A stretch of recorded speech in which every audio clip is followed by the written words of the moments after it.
Congratulations, you have made it to the final episode of my Furry Protogen. I'm only slightly disappointed in your choices. But a lot of you have been asking, and I decided, if we reach 2,500 subscribers on Twitch, I will release the lewd cut.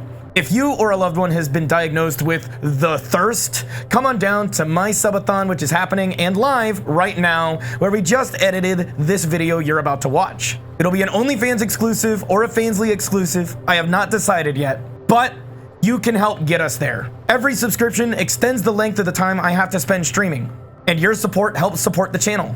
But I know how you guys are. So if you want the horny cut, consider coming to subscribe to my channel at twitch.tv/Raeal the Protogen. Link is in the description below. We've also got some other awesome incentives. We've got some amazing games planned for this stream. So if you do like what you see, consider subscribing and consider coming down to the channel more often where I can play games that you guys like. With that being said, enjoy the videos, you degenerates.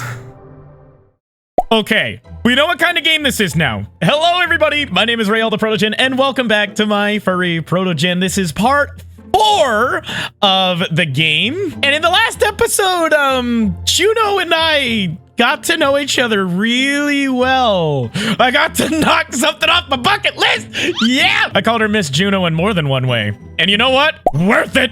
So we're going to continue on with the game. In the last episode, we found out there's a virus going around that's probably being created. So I think in this episode, we're going to figure out why it's being created. I have no idea. And we'll get a naked Juno from time to time. Hey, about that fan art. We continued to work on the medicine. In the incessant race against time, the only place we found solace was in each other's arms. Next to each other, we could really relax, throw away all our thoughts. I understood that soon we would have to cross another line in our rapidly developing relationship, but I was terribly worried because I had never been with a girl before. When the next day came to an end, Juno and I went to the sleeping compartment. It was a huge bed on which we now slept together. Ah, we share the same bed! Yes! By the way, she's very soft. She's very soft. Oh my god! Juno didn't get into the capsule anymore, deciding that the bed was big enough for the two of us.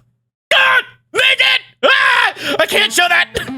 I immediately just can't show anything. It's like they're trying to cause me a problem on you. I downloaded this knowing fully well what I was getting myself into. Okay, enjoy some stupid pictures I probably put on top of these things. The next day! God damn it, dude. I forgot we're trying to cure a virus. Oh my god. Maybe we should actually focus on that, please. Work on the cure wasn't easy. Every day we became more and more convinced that we were dealing with a much more dangerous thing than just a simple virus. Juno spent more and more time in the laboratory, and we went down from the ship to Earth less and less. From the height of our jet, it was clearly visible how the virus was devouring forests. They turned black as if a flame had passed over them, and when we went down to take samples, even the birds couldn't be heard. The whole planet seemed to be dying right before our eyes. That is such a terrifying prospect, that a disease could wipe out all the plant life and animal life on the planet. Sorry, Raeal, but it seems to me that everything is much more serious than we thought. I was lying on the bed looking at the ceiling. Juno and I had been working in the lab all day. Well, she worked for the most part, and I just hung around and too tired to lend a helping hand at every opportunity. Well, I think so too. If I can't do anything, Juno, don't. You can. I sat up on the bed and took her hand. Juno looked at me with a sadness on her face. Not that powerful, Raeal. I might not succeed, and then I want you to... Let's just not think about it, okay? Let's look at things more positively. We still have time, right? Well, I hope so. Great, then let's just get distracted for now, okay? Oh my god! Can I go 5 minutes in the game? Please! Oh my god! This fucking music is going to haunt me, I swear to god. Dude, the amount of Protogen... The next day! The amount of Protogen boob in this episode has been great. Oh, hi, Miss Juno. Hello. You ready for research? You know, we've been doing a lot of research the last couple days. And I have to say, it's been very nice researching with you. You know, sometimes it's good to get to know your coworker on a personal level, you know? The moment of truth awaits us tomorrow. Already?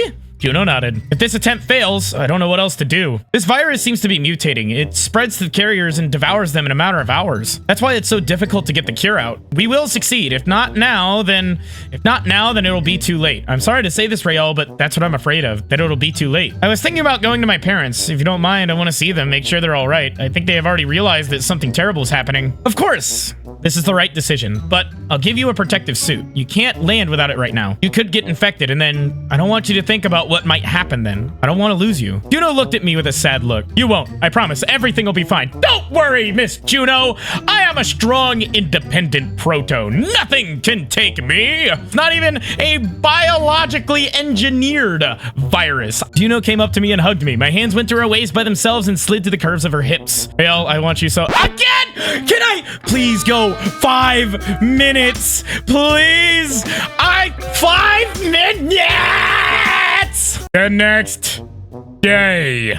Can we go like 5 minutes? Can 5 minutes without having to cut out 10 minutes of footage, please? I'm getting exactly what I wanted with Juno, but at what cost? I can't show any of it. I found Juno in the lab next morning. Today, I knew would be the day of all days. Juno was visibly nervous. She got up before me, took a shower, and then immediately sat down in the laboratory. When I found her, she was standing at one of the devices, fully dressed and watching the numbers on the display that only she understood. I walked over and stood behind her, putting my hand on her back between her shoulder blades. Well, any progress? Juno sighed. She was extremely tense. I could feel her muscles tensing under my hand. Well, no, when the analysis is over. If everything worked out, then we have a cure. I'll give it to you right away, and then we will figure out how to give it to the whole planet. Correct. We need to do this at all costs, but this analysis will solve everything. Come on, there's no point in standing here. Nothing depends on you anymore. I tried to lead Juno away, putting my arm around her shoulders, but she insisted on staying. No, I'll stay here. I don't want anything to go wrong with the computers. She's so sad. I don't want her to be sad. Besides, I can't think about anything else. I'd rather find the results as soon as possible and tell you. I sighed, realizing that I wouldn't be able to argue right now. When necessary, she was incredibly stubborn. There was nothing I could do about it. Okay, stay here. You mind if I take a jet and visit my village? I'd been thinking about this for the last few months. For some reason, I felt that nothing good was waiting for me there, but I understood that I had to do it. This is the first indication of time moving in this story, like few months. So it's been at least a few months, and he's been thinking about it for the last few months. So how long has it actually been? It no longer mattered how my parents and the residents of the village would greet me. It didn't matter what they would say, whether they called me crazy. The most important thing was to save them, and do everything in my power to do so. And if suddenly it didn't work out, I tried not to think about it. I didn't want to let dark thoughts take control over me, but I couldn't completely banish these thoughts from my head. After all, it was a possibility that we simply wouldn't be able to help anyone. Of course, I believed that Juno would invent the cure, but I understood by that time I would have to face the heavy losses. Not everyone would survive this epidemic, and maybe my village wouldn't survive either. Therefore, my personal problems about being the chosen, the resentment of the villagers against me, my resentment against them, seemed negligible now. And if it didn't work out, I just had to meet them to apologize and say that despite the escape, I still loved them. Juno wasn't against my idea. When she heard my words, she smiled and nodded. Of course, be sure to go to your parents. I think they've missed you. I will tell them hello from you. Turning around, I headed towards the exit. Raeal! Juno's voice sounded strained. I turned around. Don't tell anyone about me or the cure yet, would you? Your secret is safe with me, Miss Juno. Don't worry about a thing. I will protect you. I don't know what will happen. There's no need to give false hope in advance. Just visit them and that's it, okay? Juno was right. No matter how hard it was to admit it, I couldn't tell anyone about her. Definitely not now. After all, the future was still unclear. Would something come out of this analysis? Was there anything we could do? Okay, I get it. I'll be back soon. Oh boy, back to the village we go. I still didn't know how to fly a jet. For me, it was real magic. It was easier to learn to move objects with the power of thought. But fortunately for me, Pixie, to whom I had managed to get used to and even become attached to over the last few weeks, coped with this task perfectly. As soon as we flew up the river and on the bank of which I once met Juno, Pixie warned me that it wasn't safe outside. Uh-oh. No, did the virus make it to the village already? Please, Raeal, put on the protective suit that Juno gave you. I'm afraid the virus infection rate in this area is very high. I felt my heart stop in my chest. It shrank with horror for a moment. Was it too late already? I obediently put on the suit, waiting with bated breath for the landing. The jet, to my surprise, flew almost all the way to the village and didn't drop me off at the river. Oh no. When I stepped on the ground, I immediately saw that I was too late. My village, once a beautiful, wealthy place, lay in ruins. The grass underfoot was withered and blackened, and the trees stood bare as if they had been devoured by flames. Here and there lay the corpses of animals, livestock, wild animals from the forest, but as soon as I set foot on the territory of the village, the picture only got worse. There, behind the fence, the corpses of people were waiting for me. Cold goosebumps ran down my back. My skin seemed to be covered with frost. I froze, looking at this terrible, tragic landscape in shock. People were lying everywhere on the ground. Among the destroyed houses, among the corpses of animals, Our neighbors were there. Stefan was there, who sewed me a suit for my birthday. Damien was there. My teachers, girls with whom I'd once went on dates, elders, healers. My throat felt like someone else's hand was squeezing it. It became so hard to breathe I almost suffocated, as if something was stuck in my lungs. Everything lay in burning ruins. Almost all the houses were destroyed. I walked past the dead bodies, pale with dried black blood at the mouth. Their eyes were fixed high to the sky, bleached white. Cloudy. Nausea stirred in my stomach. I barely restrained the urge, but pulled myself together in time and ran towards the house. I ran without taking apart the road. It was as if my legs were carrying me. Although now it was almost impossible to distinguish the streets, everything was equally destroyed. Smell of rotten flesh in my nose. My heart was pounding furiously. Only one thought was beating in my head. If only I could make it. If only I could. If only. I didn't know who I was praying to. I didn't believe in any higher powers, but now my disbelief had receded, giving away to stupid, confused prayers. Please, let Mom and Dad be okay. Let them wait for me. Let me see them at least once. I broke into our house. It was unusually quiet, cold, and lonely. The door was torn off its hinges. All the decorations in the house were piled on the floor. It seemed like a tornado had passed through here. I'd only ever seen such a mess. My hands trembled. I only managed to push out, "Mom, Dad, it's me. Mom, Dad, are you here?" No one answered me. It was as if no one had been here for a long time, and life had left this place weeks ago. Frost ran over my skin, chilling to the bone, even through the suit. It was so cold in here. I went further into the house. When I got to my parents' room, I froze when I heard a strangled, wet cough. Someone's still alive! Wait! At that same moment, I burst into the room, literally knocking out the already flimsy door. Mom! My heart sank to my heels. I saw my mom lying on the bed. She was as pale as the sheet, as if all the blood had been drained out of her. Her lips were blue. She was breathing raggedly, wetly. A dried trail of black blood was already trailing from the corner of her mouth. Mom! Mom! I fell on my knees in front of her, trying to wake her up, trying somehow to bring her to her senses. Her hand in mine was so cold that even through the protective suit, I could feel how icy it was. Raeal, son, is that you? Yes, Mom, it's me. I'm back. Do you hear me? I'm here with you. What a joy. I'm so glad you're back. Where have you been, honey? Your dad and I have missed you terribly, terribly. She broke off with a hoarse cough. I jumped up from my seat and looked for a bowl of water, but then I realized water must be from a well. Juno had said that everything was infected, including the forest, animals, and water. Returning to my mother's bed with nothing, I collapsed to my knees and squeezed her hand again. Mom, I'm so sorry. What happened here? Where is everyone? We were attacked by wild animals. They came running out of the forest as if distraught and began to destroy everything, attacking us. We tried to defend ourselves, but it didn't work. It didn't work out, honey. And Dad, where is he? Mom looked at me with wide eyes. Once they were a completely different color, and her lips trembled. Dad passed away. Dude! Ah, fuck! I'm actually sad. Like, what the fuck? After these animals suddenly appeared, almost everyone in the village was infected with that strange ailment. Dad was helping the survivors, so he immediately fell down. I couldn't do anything, Raeal. Anything. A tear rolled down her temple, and I suddenly realized that I was also sobbing. Tears were streaming down my face. It became difficult to breathe in the suit. The helmet was fogging up. But Mom didn't seem to see it at all. No strange clothes on me, no flashing lights. She looked me straight in the eyes, and that only made my heart hurt more. Sorry, Mom. I'm sorry. I'm sorry I left. It is unforgivable. You were all right. I shouldn't have left. The prophecy came true, and then...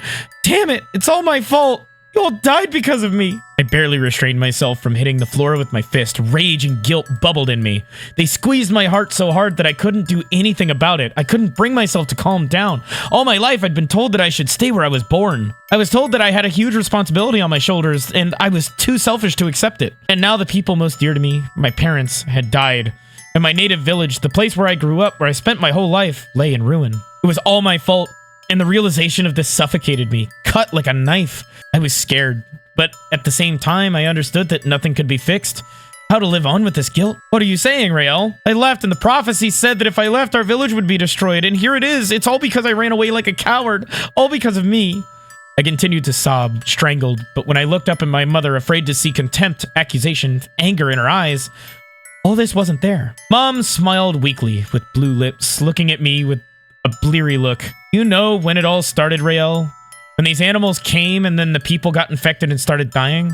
All Dad and I thought about and thanked Mother of Heaven for was that you were not here. That you probably escaped and were now somewhere far away, safe. Mom, forgive us, darling. Sorry that we forced you to live the way you didn't want to. Dad and I are we love you very much. Promise me you'll remember this forever. No matter what happens, promise me you won't be mad at us anymore. We realized we were wrong, honey. We were really sorry. Mom, what are you saying? Of course I forgive you. I'm not mad at you. Mom! Mom smiled. She squeezed my hand in hers with the last of her strength. My fingers were shaking violently. Good. He whispered the word in a barely audible hoarse voice, and at that moment her chest, heaving with heavy, slow breathing, stopped. I couldn't believe what I was seeing. The smile froze on her lips. She stopped breathing. I jumped up and grabbed her by the shoulders. Mom, no! Mom! Mom, wake up! Mom, we'll find a cure! Mom, wake up! Come on! But it was too late. There was no one to save. My throat was filled with sobs again. I couldn't even touch my mom. I couldn't kiss her on the forehead goodbye. Somehow, managing myself, I took a blanket and covered her body. Sorry, Mom.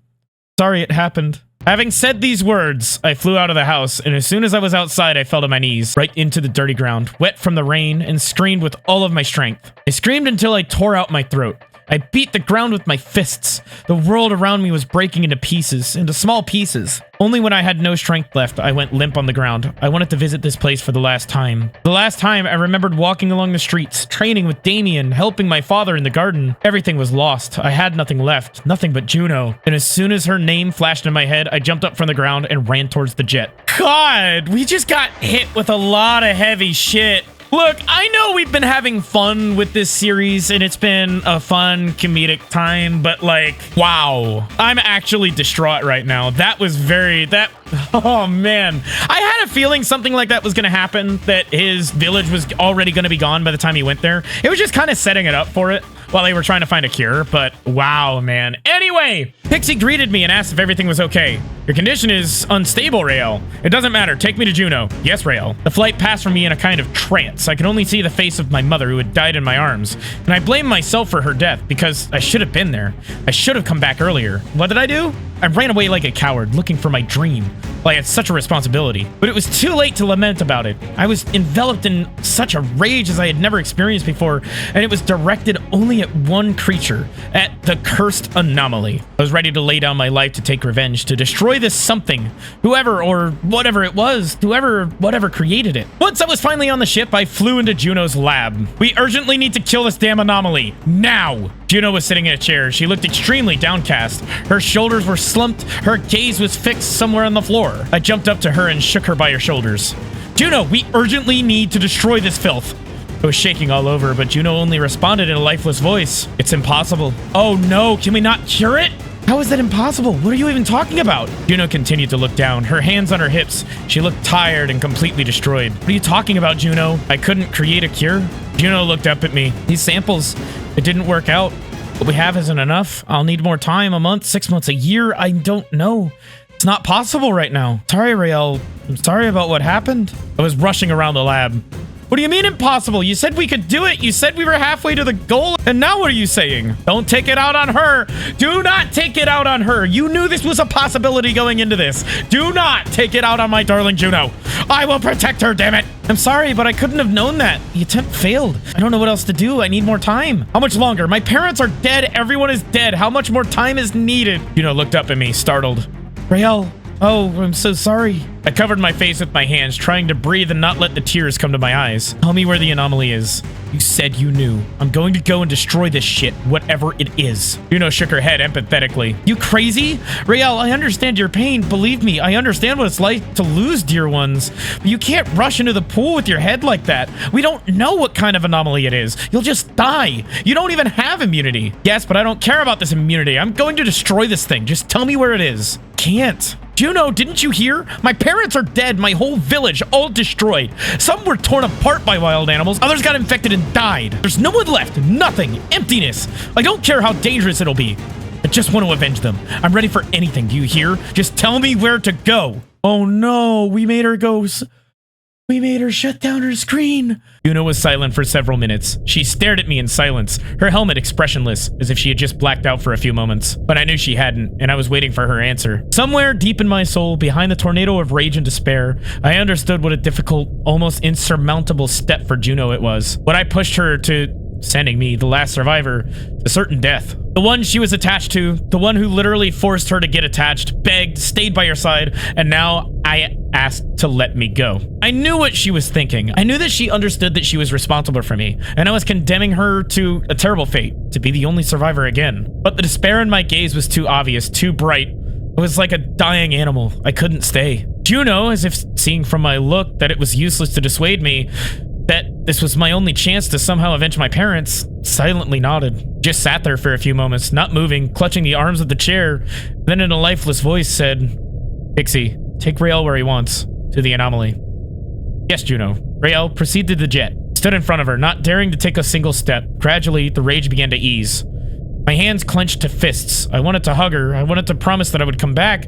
But what was the point of making promises that I couldn't keep? That's a Halo reference! I want to come back, though. I'm coming back, right? I'm coming back into my loving, darling Juno's arms. You can't keep me out of loving, darling Juno's arms. Not like that, please. Let me at least have a chance to come back. After all, I understood that the chance of returning was negligible, but I wanted to take a chance, though I no longer understood what for. Everyone I cared about was dead, except Juno. Honestly, I know you're upset at your parents and your village is dead. That's losing your entire life. I do understand that completely. Let logic take over, though, for a little bit. Please understand that Juno and you are in love. I am in love with Juno, and I want to stay with Juno because she got big bonkaga hoops, and I want to squeeze them. Only she stayed by my side. Only she was with me, and I was going to leave her. I was going to leave. Is that what friends do? Is that what lovers do? But I didn't stay. Thank you, Juno. Thanks for everything. Juno didn't say anything, just turned away, not wanting to watch me walk towards the jet as the doors closed behind me. I felt like a double traitor, because now I was going to drag Juno again through what had happened to her when Toshi died. But I didn't have any choice. I couldn't save my family. I couldn't change the course of things. I wanted to be able to at least avenge them. Even if I die, even if it was the last thing I do in this life. When Pixie brought me to the indicated place before leaving, I asked, "Pixie, can you give Juno a message in case I don't come back?" I knew I didn't have much of a chance. All I had at my disposal was rage. I didn't even know what I was going to fight against. Of course, Raeal. What should I tell her? I thought for a couple moments. There was a lot I wanted to say, but I didn't have the time for it, and I didn't want Juno to be too hurt while she would listen to it. Tell her I love her, that it wasn't her fault. It will be done, Raeal. Oh no, I miss my darling Juno. Miss Juno! I smiled at Pixie even though it couldn't see it. Thank you, Pixie. You're a nice helper. Keep an eye on Juno. Of course, Raeal, but I still hope that you will come back. I didn't answer and stepped onto the black earth, dying from the disease. Am I wearing my protection? The next day. Oh no, we're having regrets already. See, that's what happens when you leave a good thing behind. You get the regretty spaghetti and you start double thinking and double checking yourself. When it's too late, you can't go back. It's too late. You can't go back. Juno was right. I shouldn't have started all this. Maybe it would have been better if I just stayed on the ship with her, tried to find the cure, thought out a plan, and then went to take revenge, but it didn't matter now. It was too late to replay. I couldn't turn back time, though I would like to. I was lying on the withered dark grass looking at the sky. It was incredibly beautiful, only the sky seemed to be untouched by the disease. Clouds slowly floated over my head. Telia, with condemnation and sorrow, watched me die. This was expected, of course. What was I thinking? The cave in which the anomaly was hiding glowed bright red and turned out to be overflowing with animals. They were already deeply ill and completely distraught. Therefore, I didn't have a chance to break through. I was just trampled. I could feel my whole body whining in pain. I must have had a good half of my bones broken. There was a taste of blood in my mouth, and a broken nose made it difficult to breathe.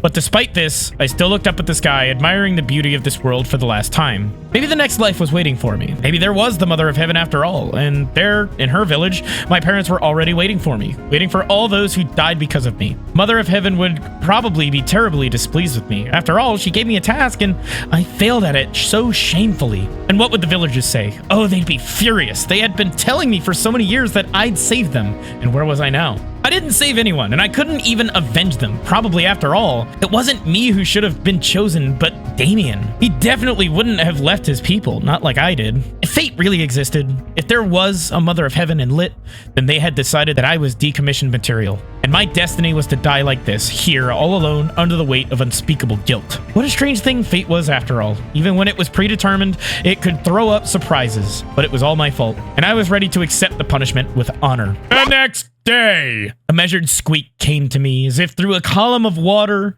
It was hard to breathe. My body tingled, my fingers didn't obey. Huh?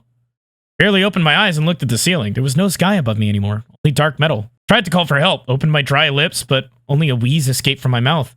Tears rolled down my temples. It took me a while to figure out what was going on. Where am I? Am I dead?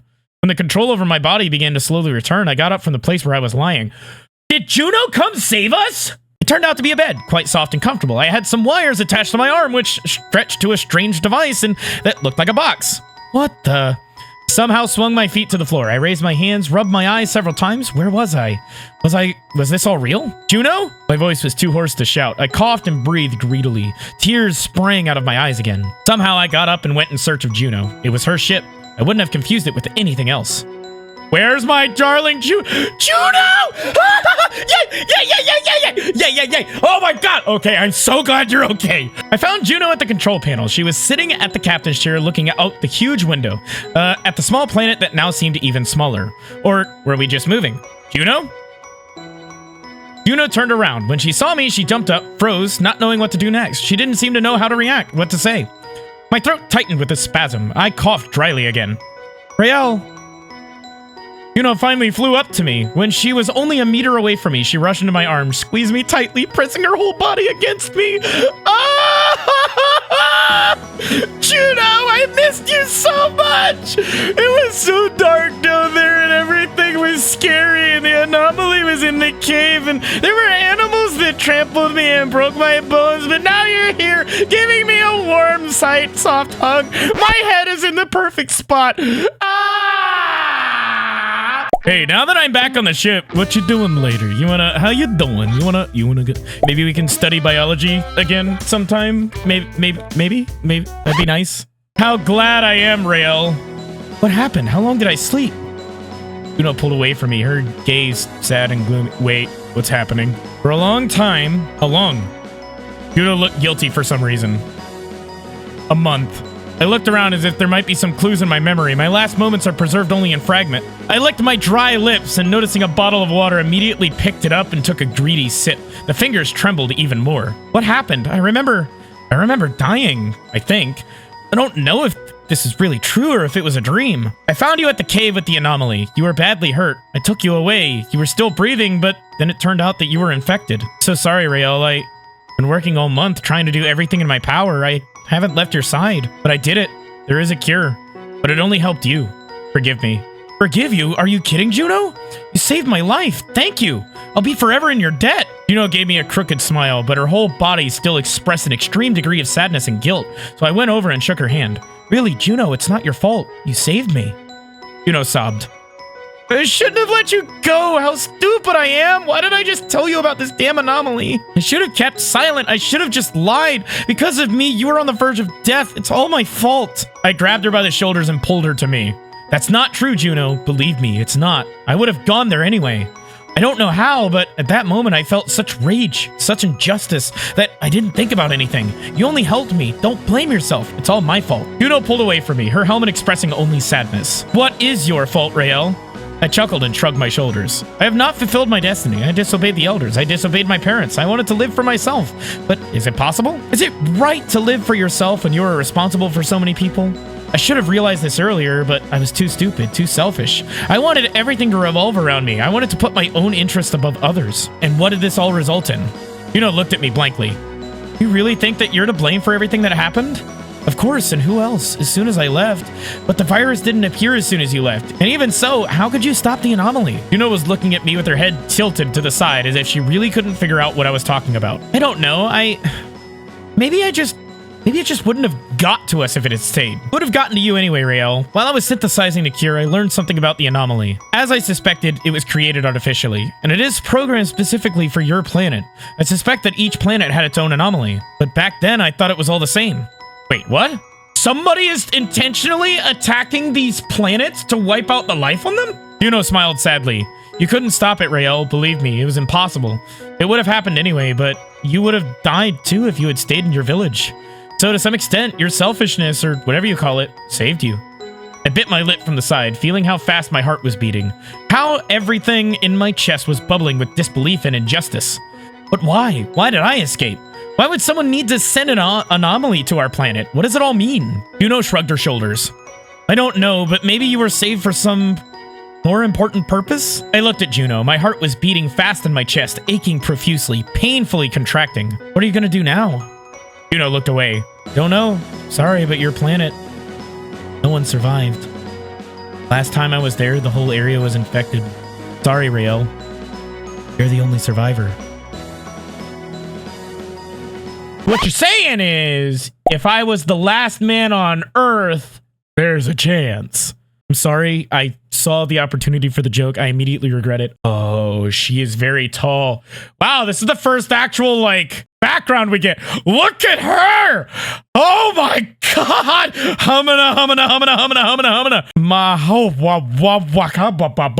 I know this is supposed to be a really sad moment right now, but this is the first time I'm seeing her backside. This news caused confusion and fear in my soul. I couldn't believe everything that had happened to me. But maybe Juno was right. Maybe I really survived for some higher purpose, much more important. Maybe my fate wasn't over yet. My destiny was just ahead.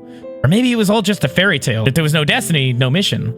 It was all just a coincidence, which turned out to be easy to believe. Now I could no longer know this. There was no one left who would challenge my words, who would tell me how to do the right thing. The flow of my thoughts was interrupted by a bright, colorful explosion. Did the planet just explode? Juno and I turned to the window. The planet that was my home, on which my parents' bodies were left, shattered into tiny pieces, browning the red light of the anomaly? What? I couldn't make a sound. All the words seemed to get stuck in my throat. Juno and I watched the whole world, though a small one, disintegrate into fragments, dying. Despite how bravely it fought, my heart stopped for a moment. My whole life flashed before my eyes. Childhood, youth, parents' faces, villagers and smiles, the beauty of nature, diversity and uniqueness. None of this existed anymore. Oh, the hands! Oh! I'm not gonna cry. I'm not gonna cry. I'm not gonna cry. Imagine your entire life. Everything you knew, everything you learned, gone. I reached out and squeezed Juno's hand in mine. A single salty tear rolled down my cheek. I was saying goodbye to my home, to my family, to my past life, to the elders, the neighbors, even to Damien, who, although he was never my friend, still didn't deserve such a face. I promise I will avenge your planet, Raeal. No matter what it costs me, I will do everything. But I will take revenge on those who did this to your house. Juno squeezed my hand tightly in response.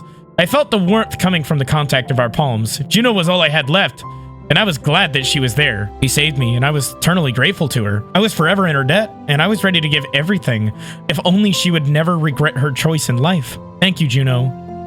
Will you take me with you? I was afraid to hear her answer. On the one hand, I had nowhere else to go, but on the other, I wanted to stay with her not because I couldn't go anywhere else, but because my home no longer existed, but because that was my destiny, the one I chose for myself. To be with Juno, to spend as much time with her as I was allowed to, and to avenge my home for my family, mom and dad, for my neighbors, for every bit of flora and fauna. Of course, Raeal. Oh, yay! I'm going on space adventures with Miss Juno! We watched the fragments of the planet fly through the space as the ship sailed further into the darkness. Oh my god, that's it! Heart by Zed! Oh my god! You're very welcome! No, that's it? No, ouch! That's it! No answer to the anomaly!